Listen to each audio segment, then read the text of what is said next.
निर्णय लिया बहुत समय पहले कि प्रार्थना मसीह जीवन के केंद्रीय विषयों में से एक है। वो एक महान विशेषाधिकार है। वो किसी प्रकार का कर्तव्य नहीं है। वो एक विशेष अधिकार होता है सृष्टि के निर्माता के पास जाने का, जो सर्वशक्तिमान है और सब कुछ कर सकता है, और उससे यीशु के नाम से मांगना कि वे कुछ करे और हमारे और अन्य लोगों के लिए, हमारे देशों और सरकारों, और इसकी कोई सीमा नहीं होती। हम प्रार्थना पूरी होने की 7 बाधाओं की बात कर रहे हैं। यदि हमें प्रार्थना के लिए समर्पित रहना है, तब अच्छा होगा हम ये निश्चित करने के लिए सब करें कि हमारी प्रार्थना सुनी जाए।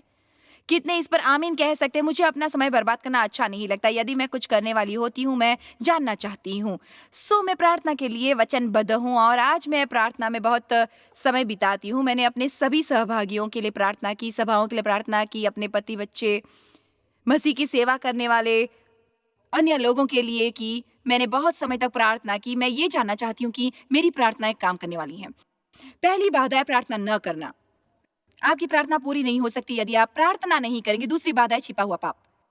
आप अपने जीवन में बातें छिपा कर रखते हैं, ये सोचकर कि परमेश्वर उनके बारे में नहीं जानेंगे, पर परमेश्वर सब कुछ जानते हैं, और हमारे इकरार करने से हमारा ही लाभ होता है। वे चाहते हैं हम उन्हें सामने लाएं, उसे बाहर लाएं, उससे निपटे, उससे मुक्ति पाएं, क्योंकि सच यह है कि जब भी हम कोई पाप दबाते हैं, वो हम पर अत्याचार करता है और हमारा अंतकरण दोषी महसूस करता है। हम स्वतंत्र नहीं होते, और ये बहुत महत्वपूर्ण है। आमीन। निर्भयता का मतलब है जोर से जाना नहीं, बल्कि ये कि आप आत्मविश्वास से निर्भयता के साथ जाएं। मुझे इब्रानियों 4:15 और 16 प्यारा है। लिखा है, क्योंकि हमारा ऐसा महायाजक नहीं जो हमारी निर्बलताओं को नहीं समझता। वो सब बातों में हमारी नाई परखा तो गया, तो भी निष्पाप निकला। मुझे ये प्यारा है। यीशु मेरी निर्बलताओं को समझते हैं। मुझे ये प्यारा है। उसके बाद वचन 16 कहता है, क्योंकि वो समझता है हम अनुग्रह के सिंहासन के निकट हियाव बांध कर चले। हम अनुग्रह के सिंहासन के निकट हियाव बांध कर चले, चाहे हम सब कामों में परिपूर्ण नहीं हैं। हमें याद रखना चाहिए हम मसीह में कौन हैं। हमें वो दया प्राप्त करनी चाहिए जो परमेश्वर देते हैं। उसके बाद हमें निर्भयता से सिंहासन के पास जाना चाहिए, ताकि हम सही समय पर अपनी आवश्यकताएं पूरी करें, परमेश्वर से मदद के लिए याचना करके। क्या आपको यह आश्चर्यजनक नहीं लगता कि आप गलतियां कर सकते हैं, क्षमा पा सकते हैं, और फिर भी निर्भयता से परमेश्वर के अनुग्रह के सिंहासन के पास जाकर आवश्यकता अनुसार मदद पा सकते हैं, और वे हमारे पाप भुला देते हैं। तीसरी बाधा जिसके बारे में हम बात करना चाहते हैं, वो है संदेह। संदेह। क्या आप सभी संदेह से घिरे रहते हैं? केवल 25% आप में से बाकियों को परिपूर्ण विश्वास है। चलिए, भी आप इतने थके हुए नहीं हैं। मुझे कई बार संदेह होता है। मैं किसी चीज के बारे में प्रार्थना करती हूँ या किसी प्रकार का निर्णय लेती हूँ, उसके बाद मैं अपने मन में सुनती हूँ, पर वे परमेश्वर का धन्यवाद कि जब तक मैं जान गई कि मेरे दिमाग में आने वाली हर बात मेरे विचार नहीं होते, उनमें से बहुत शैतान के होते। इसलिए केवल आपके मन में कोई संदेह आने का ये मतलब नहीं कि आपके दिल में संदेह है, पर यदि आप केवल वे सुनेंगे जो आपके मन में है और उसकी ओर ध्यान नहीं देंगे जो आपके दिल में है, तब आप सचमुच धोखा खाएंगे और शैतान आपके जवाबों को चुरा लेगा। मैं आपको पक्का बता सकती हूँ कि जब आप परमेश्वर से कुछ मांगते हैं या आगे बढ़कर ऐसा कुछ करते हैं जिससे आपके जीवन में प्रगति होती हो, तब शैतान शर्तिया आता है संदेह के छोटे छोटे बीज बोने के लिए। ऐसा कभी नहीं होने वाला है। तुम अपने को समझते क्या हो? देखो तो कितना समय हो गया है। तुम्हारे द्वारा इतना सब करने के बाद ऐसा बिल्कुल भी नहीं होने वाला है। ये सच है, ऐसा बिल्कुल भी नहीं होने वाला है। मैं एक असली उपाय ढूंढती हूँ अपने लिए। आशा करती हूँ कि उससे आपको मदद मिले। दरअसल पिछले 3 या 4 महीनों में ये मेरे सचमुच उपयोगी बना है, और मैं ये अफ्रीका में सिखा रही थी। हाल ही में जब मैं वहां गई थी, और मेरे विचार से हर थोड़े थोड़े दिनों में परमेश्वर मुझे देते हैं एक सचमुच शक्तिशाली विचार जो एक सिद्धांत बनता है, और वो मेरी शिक्षा का महत्वपूर्ण अंग बन जाता है। जैसे आप जानते हैं, मैं अक्सर बोलती हूँ कि मैं वहां नहीं हूँ जहां मुझे होना चाहिए था, पर परमेश्वर का धन्यवाद कि मैं वहां नहीं जहां मैं थी। मैं ठीक हूँ और अपनी राह पर हूँ। आप में से बहुतों ने सुना होगा, यदि आपने मेरी बहुत सी शिक्षाएं सुनी होंगी। अच्छा, सो इसलिए एक और बात जो मैं अक्सर बोलती हूँ यह है कि यदि आप वो करेंगे जो आप कर सकते हैं, तब परमेश्वर वो करेंगे जो आप नहीं कर सकते। छोटी बातें जो बहुत कुछ डालती हैं। सो मैंने वैसा ही एक उपाय ढूंढा है जब मुझे संदेह हो, और मैं आपको वो बताने वाली हूँ यहाँ अगले कुछ मिनटों में। पर पहले हम कुछ वचनों को देखते हैं। याकूब 5 से 8 तक मुझे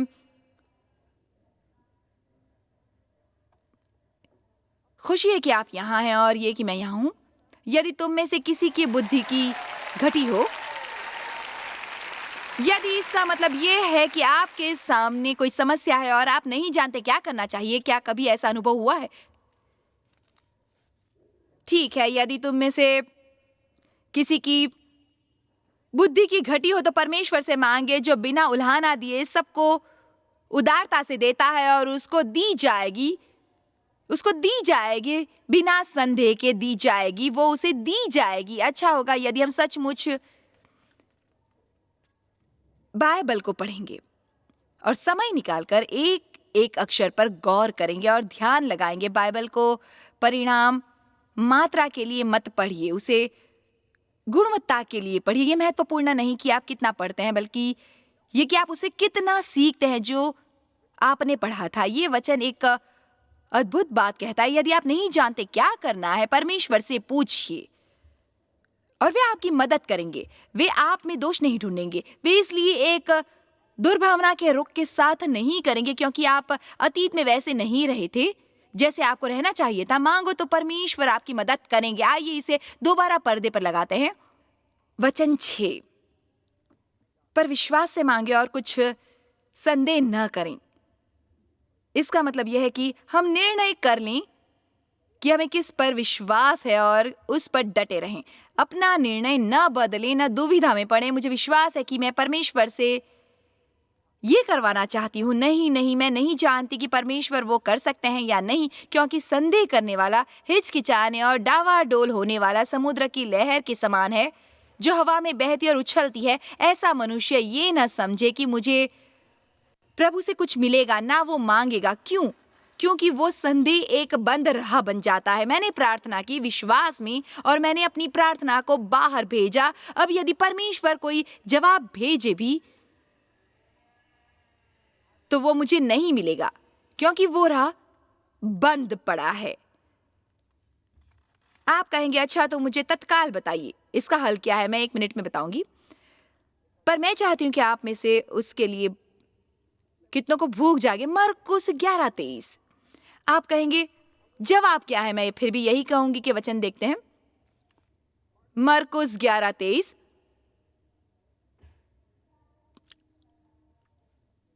वो सीधी सी भयभीत करने वाली बात है। मैं तुमसे सच कहता हूं कि जो कोई इस पहाड़ से कहे कि तू उखड़ जा और समुद्र में जा पड़ और अपने मन में संदेह न करे वरन प्रतीति करे कि जो कहता हूं वो हो जाएगा, तो उसके लिए वही होगा। ये मुंह पर 4 भागों की श्रृंखला करने के लिए बढ़िया मौका होगा, पर आज हम ये नहीं कर सकते। इसलिए मैं तुमसे कहता हूं कि जो कुछ तुम प्रार्थना करके मांगो तो प्रतीत कर लो कि तुम्हें मिल गया और तुम्हारे लिए हो जाएगा। आपने देखा, जब हम किसी चीज के लिए प्रार्थना करते हैं हमें वो तत्काल नहीं मिलती। ठीक, वे कहते हैं तुम प्रार्थना करके विश्वास करो तब तुम्हें वो मिलेगी, परंतु प्रतीक्षा का समय ही हमें मुश्किल में डालता है। यदि हमें प्रार्थना करके तत्काल जवाब मिलता तब किसी को कोई समस्या ना होती। पर जब आप प्रार्थना करते हैं और आपको प्रतीक्षा करनी पड़ती है 1 सप्ताह, 1 महीना, 3 महीने, 6 महीने, 1 साल, 2 साल, 3 साल, 4, 5, 6, ये शैतान को आपके मन में गड़बड़ी करने का समय देता है, गड़बड़ी करने का समय। आमीन। मैंने ये सीखा है कि हमें केवल ये करना चाहिए, जब भी शैतान हमसे झूठ बोलने की कोशिश करे हमें उसे जवाब में कुछ कहना चाहिए। शैतान को पलटकर जवाब देना चाहिए।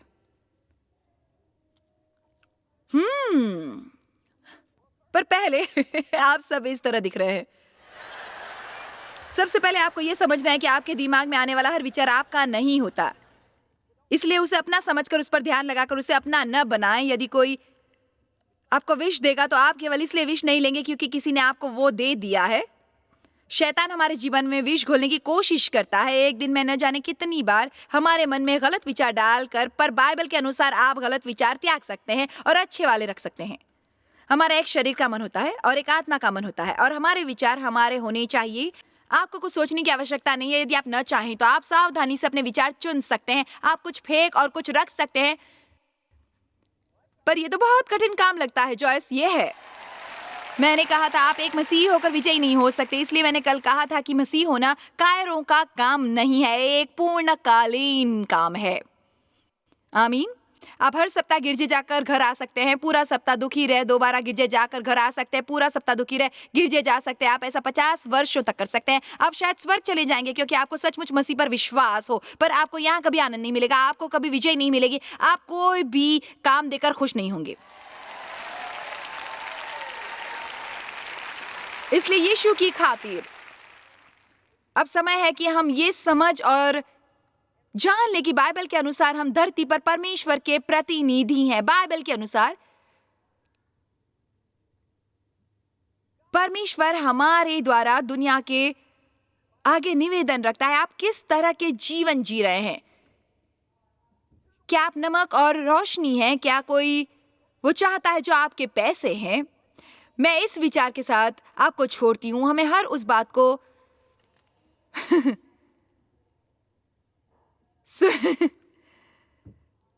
हमें हर उस बात को सुनने की आवश्यकता नहीं।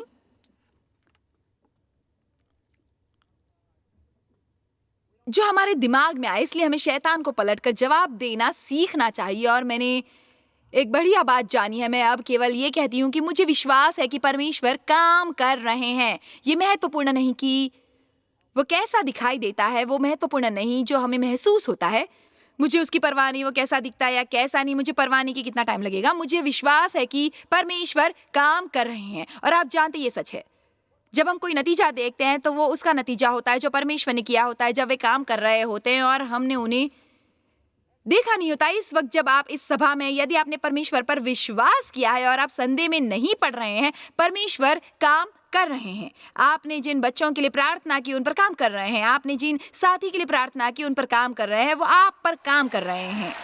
तब यदि शैतान कहे तुम बदल नहीं रहे हो, तुम अब पहले से बदतर हो गए हो, आप कह सकते परमेश्वर काम कर रहे हैं। मुझे परवाह नहीं वो कैसा दिखाई देता है, परमेश्वर मुझ में काम कर रहे हैं। आप विश्वास में रह सकते हैं। आप केवल बैठकर यूं नहीं करते। ये बहुत कठिन है। विश्वास बहुत कठिन है। मैं प्रार्थना करती हूँ और परमेश्वर पर विश्वास करने की कोशिश करती हूँ, पर उसके बाद मुझे बहुत बहुत संदेह होता है। हम ऐसा करके केवल शैतान से सहमत होते हैं। हमें अपने शब्दों का मूल्य जानना चाहिए। जोर से कह सकते हैं मुझे विश्वास है कि परमेश्वर काम कर रहे हैं और मुझे परवाह नहीं।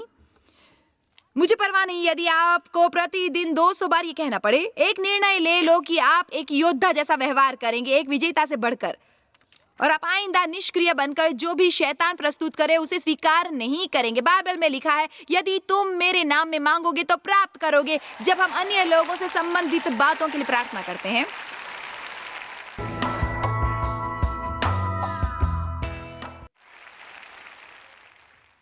मेरे विचार से कई बार उनमें सबसे अधिक समय लगता है क्योंकि परमेश्वर किसी और की इच्छा को कम महत्वपूर्ण बनाकर उनसे केवल इसलिए कुछ नहीं करवाएंगे क्योंकि हम ऐसा चाहते हैं। पर मैं एक बताना चाहूंगी बात, वे उन पर काम कर रहे होते हैं। मेरे विचार से कई बार हमें जरूरत होती है किसी और के लिए प्रार्थना करना सीखने के लिए भी प्रार्थना करने की। किसी के लिए भी प्रार्थना करना आरंभ न करें अपनी इच्छा अनुसार। मैं एक उदाहरण देती हूँ। मान लीजिए आप किसी को जानते हैं जो अत्यधिक मोटा है और आप जानते हैं वे उन्हें सचमुच दुखी करता है और आप उनकी मदद करना चाहते हैं। इसलिए हम इस तरह से प्रार्थना कर सकते हैं, परमेश्वर वजन कम करने में उनकी मदद करें, वजन कम करने में उनकी मदद करें। मानो उनकी चर्बी यूं ही पिघल जाएगी। सच ये है कि उनका वजन कम होगा यदि उनमें सचमुच प्रबल इच्छा होगी वे सब करने की जो जरूरी होगा। इसलिए अब मैं प्रार्थना करती हूँ कि परमेश्वर लोगों को प्रबल इच्छा देंगे और वे करने की चाह जो सही हो, कि वे त्याग न करें जब वे कठिन लगे। जब हमें परमेश्वर से कुछ मांगना चाहिए, हमें परमेश्वर को अपने लिए सब कुछ करने को कहना बंद करना है और समझना है कि वे हमें करने की शक्ति देते हैं। क्या आपने मुझे सुना? परमेश्वर हमें वो करने की शक्ति देते हैं। इसलिए हमें केवल वे प्रार्थना नहीं करनी है, हे परमेश्वर मुझे कर्ज से मुक्ति दीजिए। प्रभु, मैं आर्थिक रूप से पागलों की तरह जिया हूँ, मुझे अब कर्ज से मुक्त करें। नहीं, ये कहिए परमेश्वर, तब मुझे दुकान पर जाना पड़े और उनसे दूर रहने वाला हूँ यदि जरूरी ना हो, क्योंकि मैं पहले ही साबित कर चुका हूँ कि खरीदारी करने में बहुत वक्त लगता है। पर जब मुझे जाना पड़े, परमेश्वर मेरी मदद करें, मदद करें, मदद करें, मदद करें, ताकि वो वस्तुएं न खरीदूं जिनकी मुझे जरूरत ना हो। मदद करें। ये नहीं है परमेश्वर कर्ज से मुक्त होने में मदद करें। हे परमेश्वर वजन कम करने में मदद करें।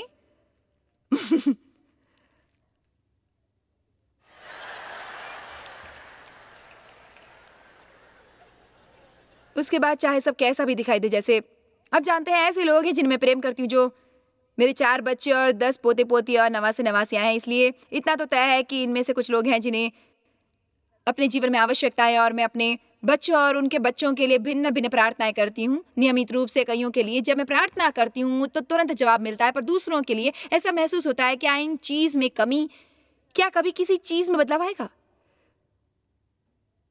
पर हर बार मेरे मन में ये विचार आने पर कि वे कभी नहीं बदलेगा, मैं कहती हूँ कि परमेश्वर इस व्यक्ति में काम कर रहे हैं। मुझे विश्वास है कि परमेश्वर काम कर रहे हैं।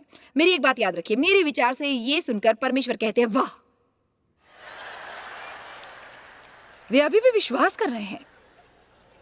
वाह, कहिए मुझे विश्वास है परमेश्वर काम कर रहे हैं।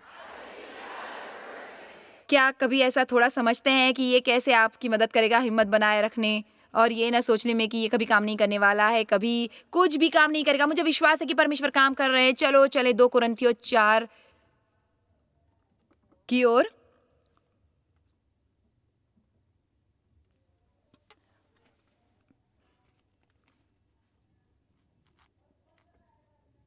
पहले वचन 8 को देखिए।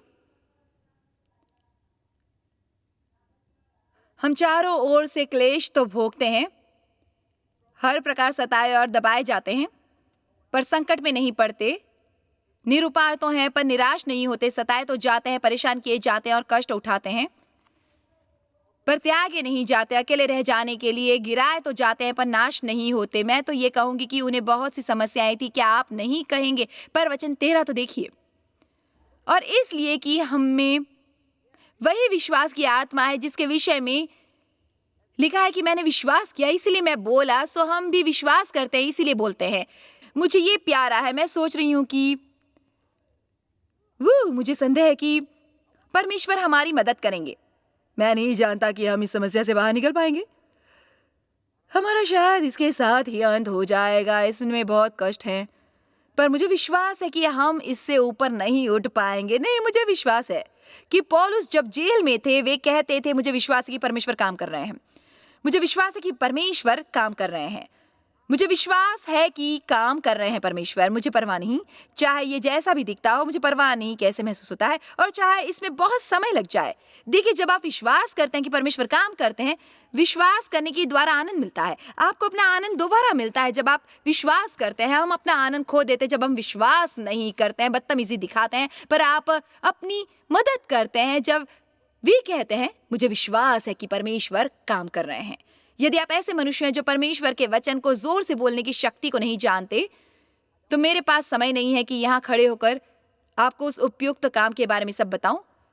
पर वे सबसे उत्तम कामों में से एक है जिसे करना आपको सीखना चाहिए। आपका मुंह परमेश्वर के वचन को बोलते हुए सबसे महान हथियार होता है जो आपके पास होता है शैतान के विरुद्ध।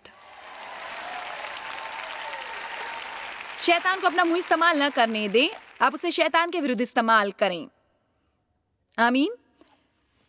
बाइबल के अनुसार स्वर्गदूत परमेश्वर के वचन को सुनते हैं, वे हमारी शिकायतों को नहीं सुनते। वे हमारा बदमिजाजी में बुदबुदाना और कोठना नहीं सुनते। वे हमारी ऐसी बातें नहीं सुनते कि हम कैसे एक सप्ताह और बने नहीं रह पाएंगे यदि परमेश्वर मदद नहीं करेंगे।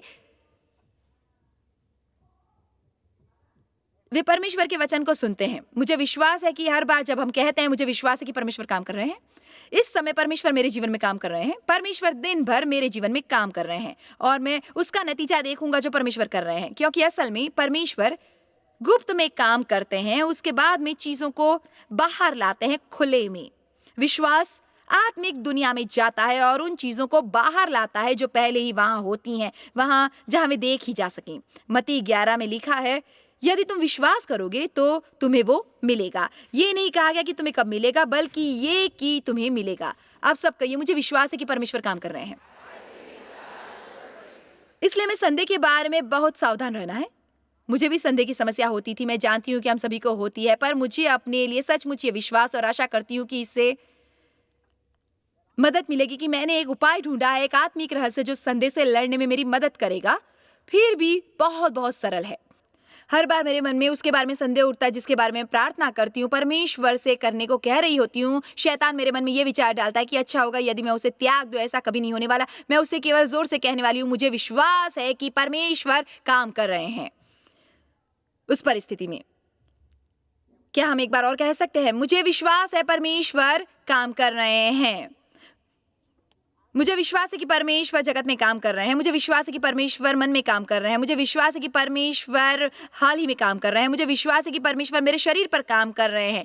वे इस वक्त मुझे स्वस्थ कर रहे हैं। मुझे विश्वास है कि परमेश्वर काम कर रहे हैं। वे मुझे अपना अतीत भुलाने में मदद कर रहे हैं। मुझे विश्वास है कि परमेश्वर काम कर रहे हैं। आमीन। यदि आप ये पर्याप्त कहेंगे तो शैतान आपका पीछा छोड़कर किसी ऐसे के पास जाएगा जो विश्वास नहीं करते हैं। मेरा मतलब ये सचमुच अति विस्मयकारी है। वह ऐसा है कि यदि हम एक दिन निकाल कर उसके बारे में सोचे तो हम कहेंगे कि क्या विशेष अधिकार है। इसलिए निसंदेह हम ये आश्वस्त करना चाहेंगे कि वे अन्य चीजें भी व्यवस्थित हैं ताकि हम वे सब जवाब पा सके जो परमेश्वर हमें देना चाहते हैं। स्वार्थ, परमेश्वर सुनते नहीं। स्वार्थी आत्म केंद्रित प्रार्थनाएं जो गलत उद्देश्य से की जाती हैं। मरकुस 8:34 हमें बताता है कि यह कितना महत्वपूर्ण है कि हम परमेश्वर को हमें स्वार्थ से मुक्त करने दें। उसने भीड़ को अपने चेलों समेत पास बुलाकर उनसे कहा, इस दृश्य की कल्पना करें। यीशु खड़े थे शायद एक चट्टान पर एक खेत में लोगों के सामने प्रचार कर रहे थे। तब उन्होंने कहा, देखो, जो कोई मेरे पीछे आना चाहे वे अपने आप से इनकार करे, अपने को भुलाएं, अपनी ओर ध्यान न दे, अपने को अस्वीकार करें, अपने और अपने स्वार्थीपन से हटाएं। ये तो बहुत मजेदार नहीं लगता है ना? और अपना क्रूस उठाकर मेरे पीछे हो ले। ये वचन सचमुच लोगों के दिमागों को गड़बड़ी में डालता है, क्योंकि यह आनंद का काम नहीं करता। अपने को भुला दो, अपने पर से दृष्टि हटा दो। पर सबसे महत्वपूर्ण बात यह है कि यदि हम अपनी देखभाल करने की कोशिश छोड़ देंगे तो परमेश्वर हमारी देखभाल करेंगे। और मेरी बात याद रखिए कि वे उससे कहीं अच्छा काम करेंगे जितना हम में से कोई कभी करेगा। परमेश्वर आपको एक पल में उससे अधिक दिला सकते हैं जितना आप जीवन भर में प्राप्त कर सकते हैं। परमेश्वर आपको उससे अधिक आंतरिक आनंद देंगे जितना आपको कहीं भी जाकर वस्तुएं लेने से मिलेगा। यहोवा में आनंद लो।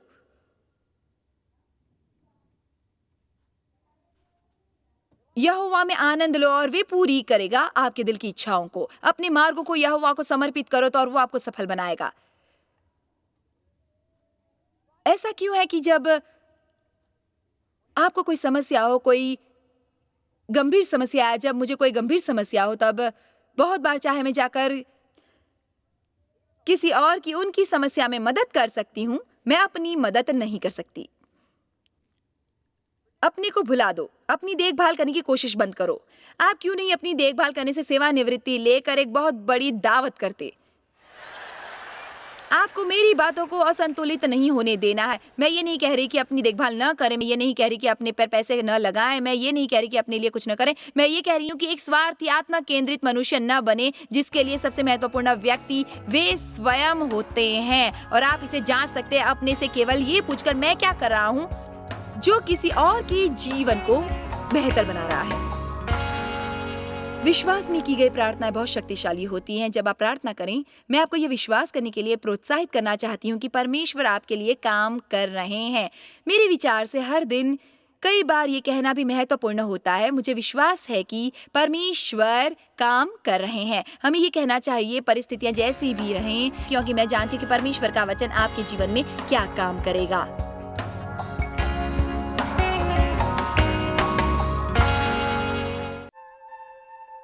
जॉय स्माइल मिनिस्ट्रीज में आप हमारे लिए कितने अहम हैं, इसका आपको अंदाजा नहीं। हम आपके आभारी हैं और हम धन्यवाद करते हैं अपने सब मित्रों और सहयोगियों का कि उन्होंने इस विश्वव्यापी सेवकाई को संभव बनाया। मिलकर हम भूखों को खिला रहे हैं, गरीबों को पहना रहे हैं और कई देशों में सुसमाचार पहुंचा रहे हैं। कृपया हमसे संपर्क करें या विजिट करें jmmindia.org पर। आज ही अपनी प्रार्थना के अनुरोध बताने के लिए, हमारे साधनों के बारे में और जानकारी और जॉयस की सभाओं का शेड्यूल जानने के लिए और हमारे सहयोगी बन जाएं दुनिया भर में मसीह का प्रेम बांटने के लिए।